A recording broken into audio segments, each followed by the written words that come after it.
Olha, tem cineastas que chegam e simplesmente mudam as regras do jogo, né? Uhum. Quentin Tarantino foi um desses, ali no finalzinho do século XX. Quando Cães de Aluguel apareceu, ficou claro, era um jeito, tipo, muito novo de fazer cinema. Exato. Uma assinatura muito forte estava nascendo ali. E ele trouxe uma combinação que parecia improvável na época, né? Sim, referências a filmes B, gêneros às vezes meio esquecidos, e aí diálogos incrivelmente afiados. Que soavam supernaturais, né? Uhum, Mas eram pura construção. isso.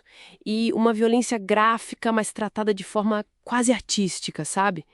E tudo isso mergulhado numa cultura pop que não era só enfeite. Era parte da estrutura mesmo. Exatamente, era parte da linguagem dele. E essa assinatura, bom, ela explodiu mesmo com o Pulp Fiction lá em 1994.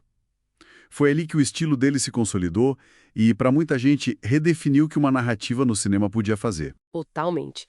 E não foi só um sucesso tipo cult, foi um fenômeno. Levou a Palma de Ouro em Cannes, várias indicações ao Oscar, bombou na bilheteria. Sim, provou que o cinema independente com uma visão autoral bem forte, quer dizer, onde a marca do diretor é super central, podia sim conversar com o grande público. E até redefiniu o gosto popular, né? Com certeza. Podia remodelar o que as pessoas esperavam de um filme. Ok, então vamos mergulhar nisso.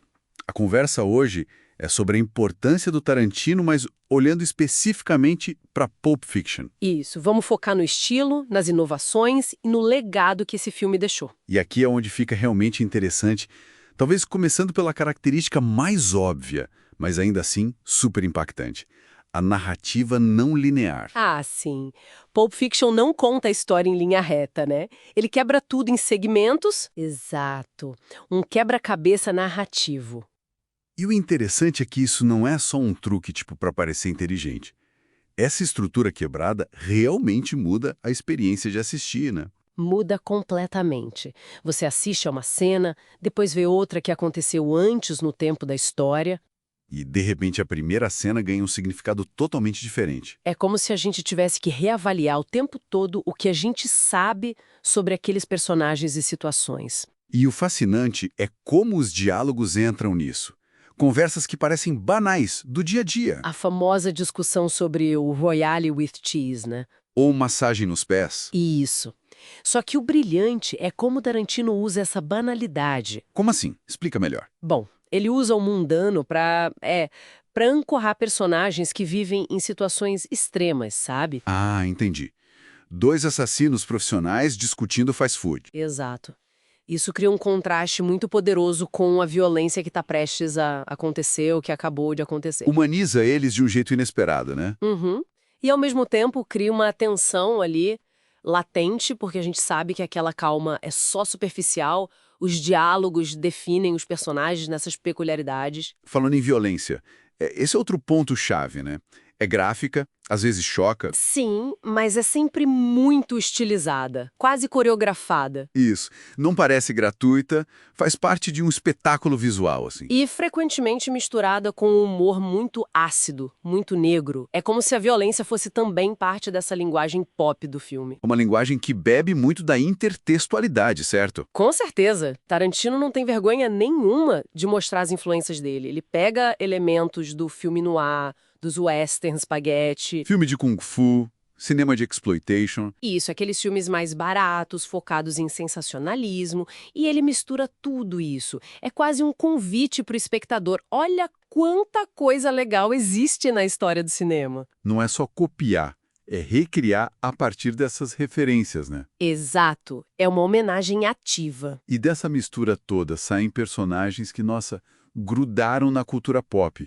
Vicent Vega, Jules Winfield, Mia Wallace. Viraram ícones instantâneos, o jeito de falar, de se vestir, os dilemas morais deles, ou a falta de dilemas às vezes. E não dá pra falar de Pulp Fiction sem falar da música.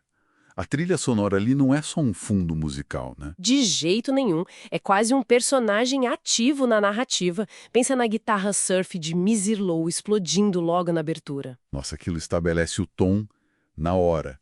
É cool, é meio perigoso. Exatamente. E não só dá energia, mas define a estética do filme imediatamente. Verdade. Ou a cena da dança com Chuck Berry. A música ali dita o ritmo, a atmosfera, quase congela o tempo naquele universo deles. Sim, a escolha de cada canção parece incrivelmente pensada para cada momento específico. Não é aleatório. E isso nos leva às inovações, né? O filme deu um impulso gigantesco para o cinema independente americano nos anos 90. Enorme. Mostrou que era viável comercialmente fazer filmes com narrativas mais ousadas, não lineares. E diálogos mais, digamos, literários. Isso. E um uso muito consciente e integrado da trilha sonora. Ele resgatou músicas esquecidas e deu um novo significado para elas dentro da cena. Revalorizou essa função da música. Então, o que tudo isso significa, no fim das contas? Qual o saldo? Bom, significa que Pulp Fiction foi muito mais que só um filme de sucesso. Ele condensou o estilo que o Tarantino já vinha desenvolvendo e solidificou a posição dele como um autor realmente relevante. O nome incontornável. Exato. Ele mostrou que era possível misturar gêneros sem medo, desafiar a estrutura clássica de contar histórias e criar uma estética que era, ao mesmo tempo, super referencial, cool, violenta, engraçada. E surpreendentemente acessível para um público enorme. Conseguiu ser cult e pop ao mesmo tempo. Uma façanha. Uma façanha, sem dúvida. E esse impacto parece que dura até hoje, né? O filme continua sendo dissecado, citado, influenciando criadores. Com certeza. É a prova de que a transgressão artística e o apelo popular não precisam ser inimigos. Podem andar de mãos dadas, sim. Podem funcionar juntos. E isso talvez levante uma questão interessante para a gente pensar. Essa mistura tão particular de Pulp Fiction, sabe? O erudito e o popular lado a lado, a violência gráfica com o humor descompromissado. O sagrado quase esbarrando no profano, tipo nas reflexões do Jules. Isso.